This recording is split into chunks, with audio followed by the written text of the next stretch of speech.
welcome. Hello, YouTube. Dr. Dion Napier here for our Friday 12 p.m. 15-minute chat. Welcome, you guys who are coming in. Today, we are going to talk about the power of mimicking. So we're going to have fun today. I'm going to go over some things about mimicking as a singing tool that makes us better as singers.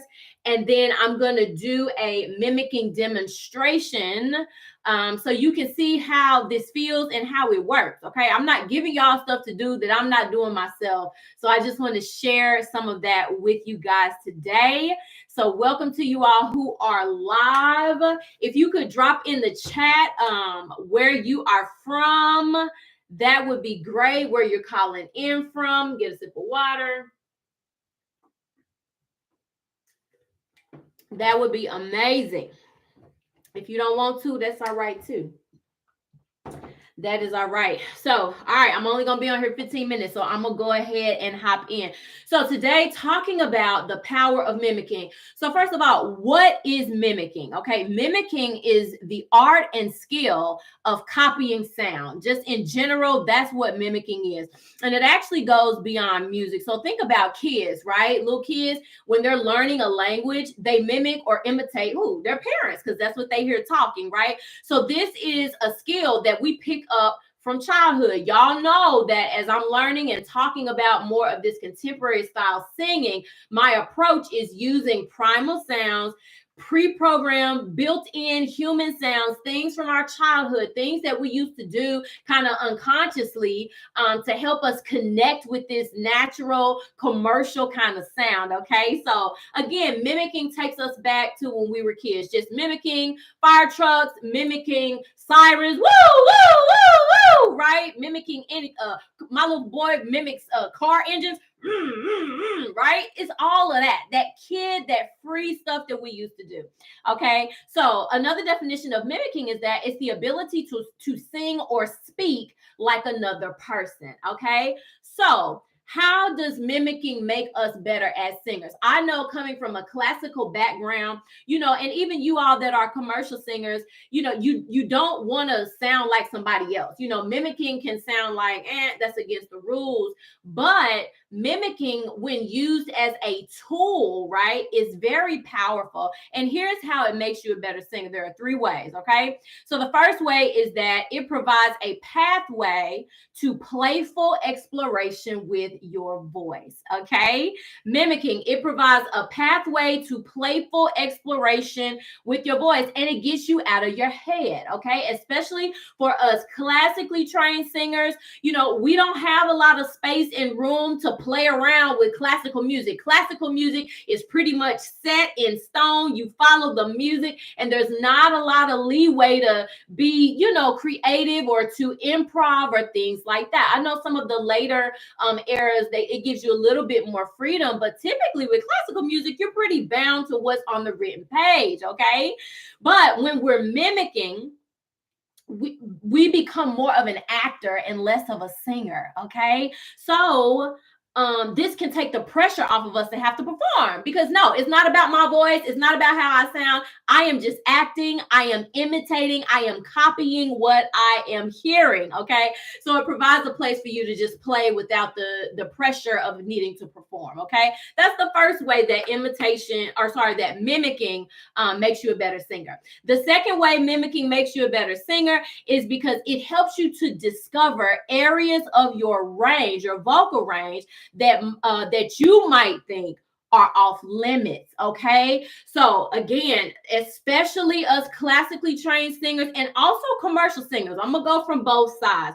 So from classically trained singers, y'all know that we are fit in that voice category, the Fox system, FACH. Y'all know about that Fox system: sopranos, mezzos, tenors, baritones. You got your lyric, you got your full lyric, you got your spinto, behind that. One reason is because in classical music, you typically don't transpose, right? You're not doing all of that. You got to sing what that composer wrote, and you got to have the pipes to be able to do it. It ain't adding no extra. It ain't no auto tune. It ain't no transposing. You just straight up got to have the pipes. And that's one thing that I do respect about the classical music genre. You know, you got to learn how to use your natural acoustical setup to sing what is on that page. Okay, so I respect it for that. But because of that system, that voice category system that usually tells you these are the songs, this is the type of repertoire that you sing because of your voice type, it can really limit us in our mind, right?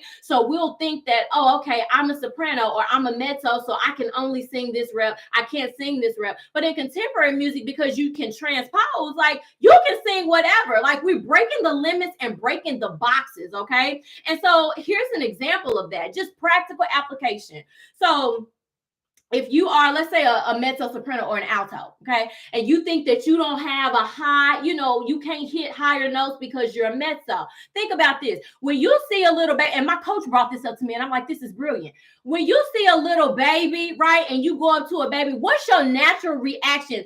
Oh my God, look at the little toe. She's so cute. He's so cute. Oh my God. Right? You go into this high little voice falsetto, right?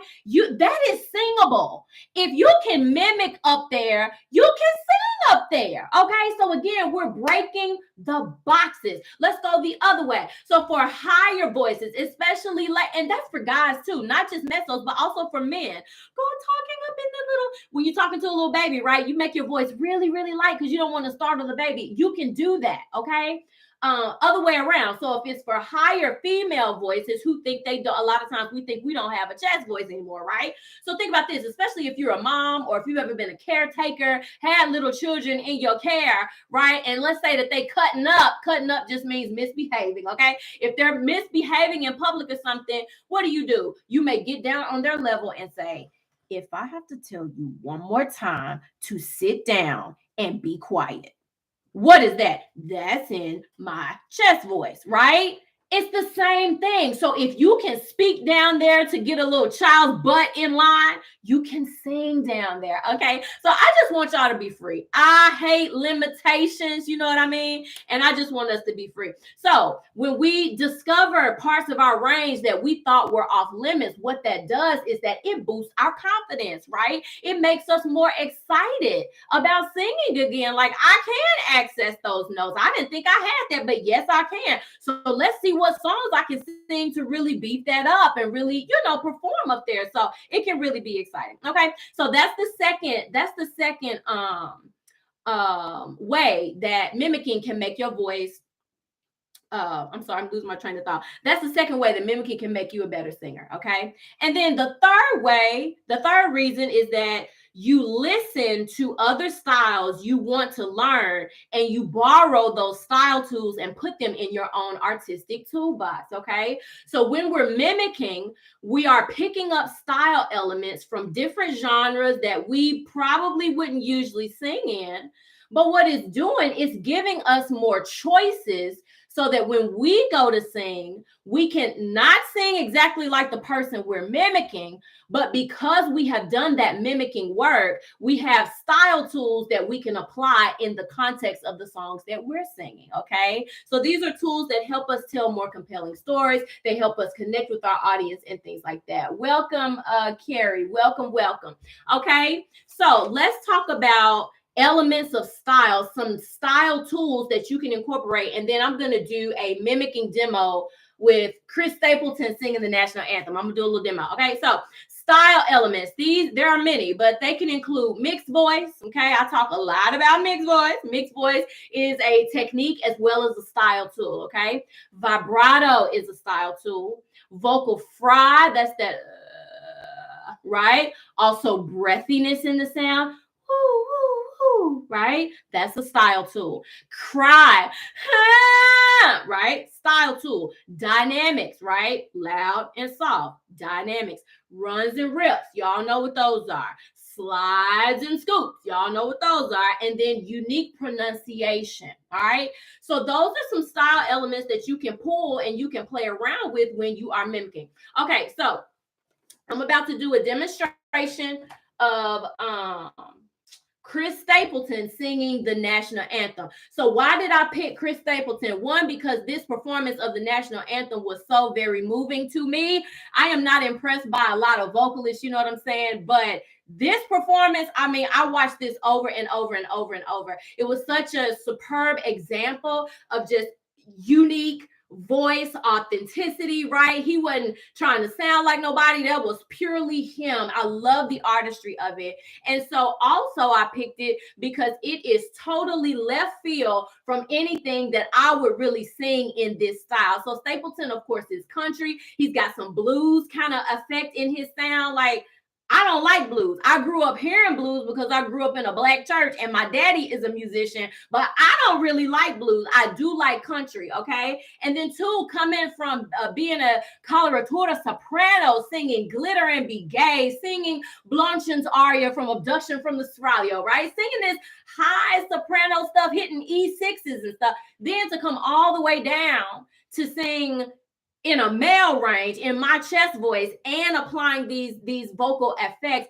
is totally different. So I chose it so that I can challenge myself and explore more of what my voice can do. And it's the same challenge I would give you. Don't pick something that's familiar. Don't pick something that's comfortable, okay? We're trying to break these boxes. So we're having fun with this. And the thing about mimicking is that you're listening to every detail of what that singer is doing, and you are trying to copy the exact sound. That's it. Okay. So here we go. I'm going to play a little bit of Stapleton. I'm going to kind of try to do phrase by phrase, and then I'm going to come back in and imitate it in my own voice the best I can. All right. So let's go so you can see how this goes. I hope y'all can hear that. Okay. So he started out with a little run, if you will. Oh, now it's a little low for me, so I would take it up. Oh, say, and then I would probably pick back up. Can you see? He did a slide on that C. All right.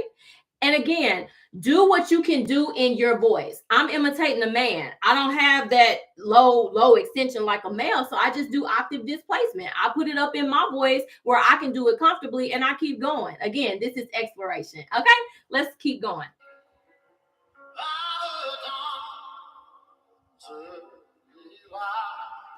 Okay, so right there, he's saying, bah, bah. He does some kind of thing in his voice. I don't quite have those coordinations yet. So usually I'll just do some kind of cry, like, bah. That's what I do for right now. So, bah, and he's opening his mouth on I, bah. That would be an example of unique pronunciation. By the dawns. And then he's saying dawns. He's not saying dawn, D-A-W-N. He's saying dawns early light. Okay, so again, unique pronunciation on dawn. Dawns early light. All right, let's keep going.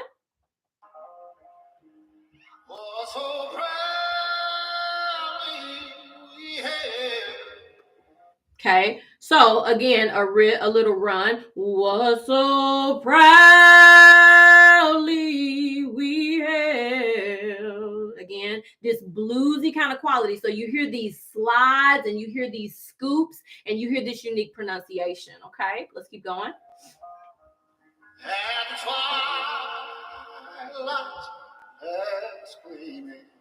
Okay, so that one I heard at the twilight's last gleaming. All right, little octave displacement. Okay, but that's what I hear. So he's got that lower larynx. First he did at the twilight, added a little vibrato, and then last, but he says last, little low larynx, last gleaming. Okay.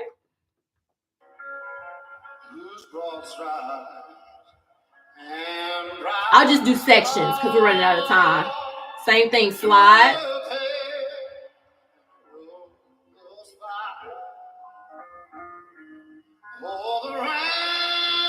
Now here he does something interesting. He's locking into that mixed voice and that pharyngeal resonance. If you hear it, Oh, the so he's locking into a mixed voice pharyngeal resonance, but then he's like squeezing his vocal cord. It's almost like a conurtal, is what I hear. So, so that's something different. Because usually in classical, we don't have the base of our tongue retracted, but that sounds like something that he's doing as a style element to get a certain sound. Okay. All right, let's keep going.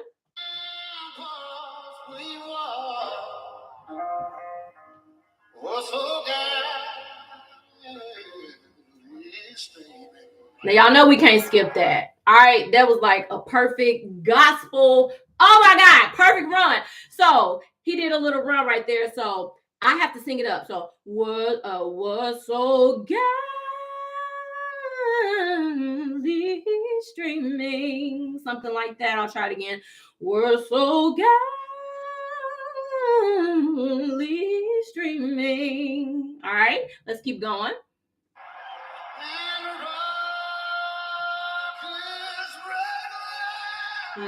So now it's opening up, and the a little cry, rock is regular, right? So regular, I would do a cry right there, okay?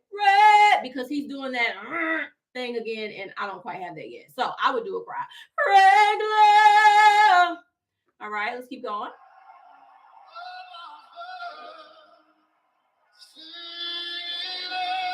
Okay, so right there, he's not saying the bombs burst. No, he says, oh, bombs burst. Oh, bombs burst. So it's like this swell. Oh, bombs burst. Then dynamic, growing, crescendo there. And then wide open, gave proof. Another kind of gospel bluesy kind of riff and run there. Through the night.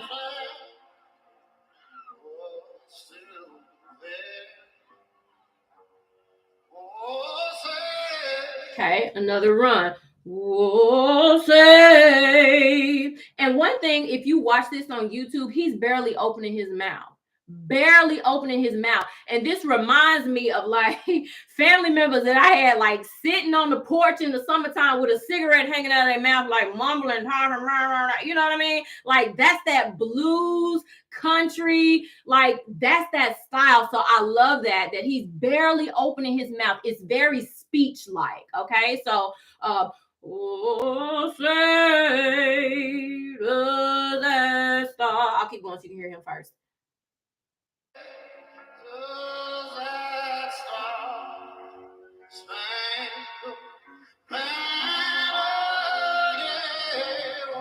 So there we get a little bit more dynamic, but he's still barely opening his mouth. Does that star spangled banner yet wave? Another little run, note bounce.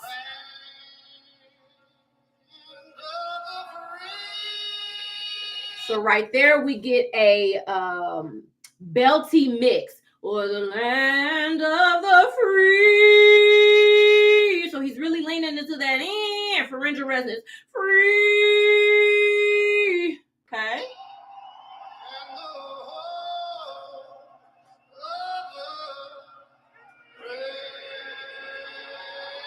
And then his ending. In the home, barely opening his mouth. In the home of the brave.